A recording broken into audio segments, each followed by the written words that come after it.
మైలారం గ్రామ సర్పంచ్ అభ్యర్థి కండె రవి సైకిల్ పై sound box speaker ను అమర్చుకొని ప్రజల్లో తిరుగుతూ వినూత్న రీతిలో ప్రచారం చేస్తున్నారు. పాత పద్ధతి ప్రచారాలకు భిన్నంగా తక్కువ ఖర్చుతో ఎక్కువ మందికి సందేశాన్ని చేరవేయాలని ఈ వినూత్న ఆలోచనతో ముందుకు వచ్చినట్లు తెలుస్తుంది.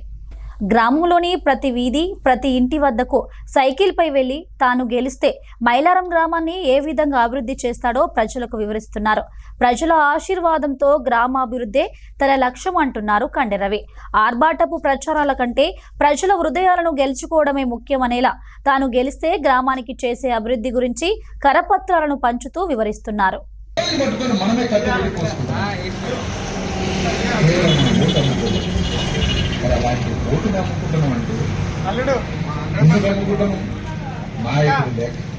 చెప్పేవాడు లేక, ఓటు చరిత్ర గురించి మాట్లాడేవాడు లేక, ఓటు ఎవరు ఇస్తారో ఎందుకు ఇచ్చిందో దేనికోసం ఇచ్చారో తెలియక.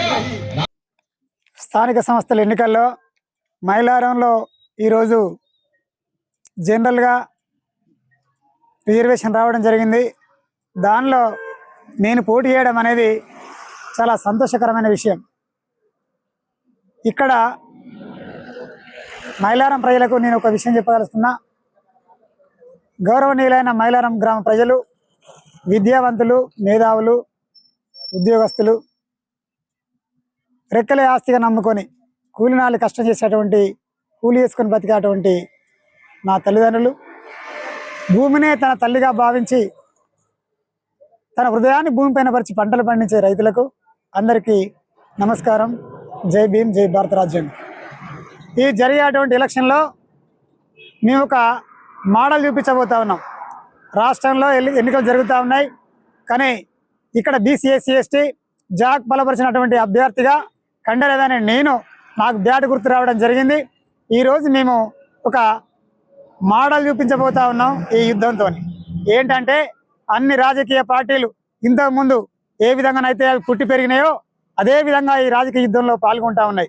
నేను మాత్రం లక్షల రూపాయలు ఒకవైపు, కటిక నిరుపేదనైన నేను ఒకవైపు నిలబడి ఇగో ఈ యుద్ధంలో నేను పాల్గొంటున్నందుకు నేను చాలా గర్వపడుతున్నా, సంతోషపడుతున్నా.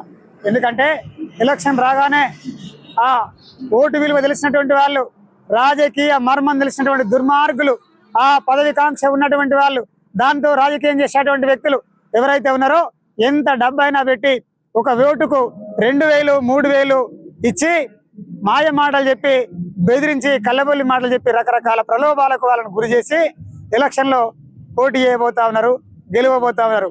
వారికి అభిముఖంగా నేను నిలబడి నా సంకల్పంతో మమ్మల్ని తయారు చేసినటువంటి డాక్టర్ విశారదన్ మహారాజు గారు తెలంగాణ రాష్ట్రంలో ఇగో 4 లక్షల మందిని తయారు చేసినారు. ఎవరికి అమ్ముడు పోనంత మమ్మల్ని కొనే దమ్ము, మా ఓటర్లను కొనే దమ్ము ఈ మైలారం గ్రామంలో ఎవరికి లేదు. అందులో భాగంగా నేను ఒకరిని, నన్ను కొనే దమ్ము లేదు. ఎవరికి నేను అమ్ముడు పోను, ఏ ప్రలోభాలు పెట్టను, మందు వంచను, మద్యం వంచను, మాంసం వంచను, మాయ మాటలు చెప్పను.